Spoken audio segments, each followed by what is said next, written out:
एक गांव में सुल्तान नामी किसान अपनी बीवी और 4 लड़कों के साथ रहता था।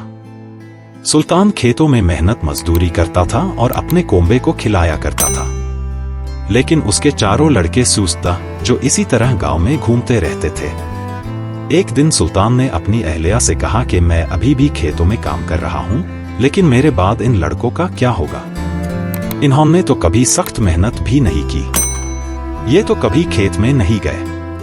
सुल्तान की अहलिया ने कहा कि आहिस्ता आहिस्ता वो भी काम करना शुरू कर देंगे। वक्त गुजरता गया और सुल्तान के लड़कों ने कोई काम नहीं किया। एक दफा सुल्तान बहुत बीमार हो गया। वो तवील अरसा तक अलील रहा। उसने अपनी अहलिया से कहा कि वो 4 लड़कों को फोन करे। उसकी बीवी ने 4 लड़कों को बुलाया और उन्हें लेकर आई। सुल्तान ने कहा कि अब मैं ज्यादा दिन नहीं जीऊंगा। सुल्तान परेशान था कि उसके जाने के बाद उसके बेटों का क्या बनेगा। इसीलिए उसने कहा, बेटे, मैंने अपनी जिंदगी में जो कुछ भी कमाया है वो मेरे खेतों के नीचे है।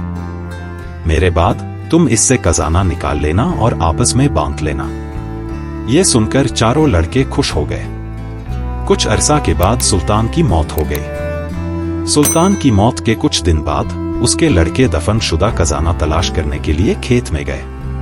उन्होंने सुबह से शाम तक सारा खेत खोद डाला, लेकिन उन्हें कोई खजाना नजर नहीं आया। लड़के घर आए और अपनी वालिदा से कहा, मान, बाप ने हमसे झूठ बोला, हमें खेतों में कोई खजाना नहीं मिला। उसकी वालिदा ने कहा कि तुम्हारे वालिद ने अपनी जिंदगी में ये मकान और खेत कमाया है, और अब तुम सबने खेत खोद ही लिया है तो इसमें बीज लगाओ। उसके बाद लड़कों ने बीज बोया और माँ की हिदायत के मुताबिक पानी दिया। कुछ अरसा के बाद फसल पककर तैयार हो गई। लड़कों ने उसे बेचकर अच्छा मुनाफा कमाया, जिसके बाद वो अपनी वालिदा के पास पहुंचे।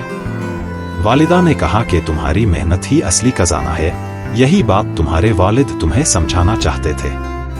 कहानी का इखलाकी सबक, हमें काहली छोड़कर सख्त मेहनत करनी चाहिए। मेहनत करना इंसान की असल दौलत है।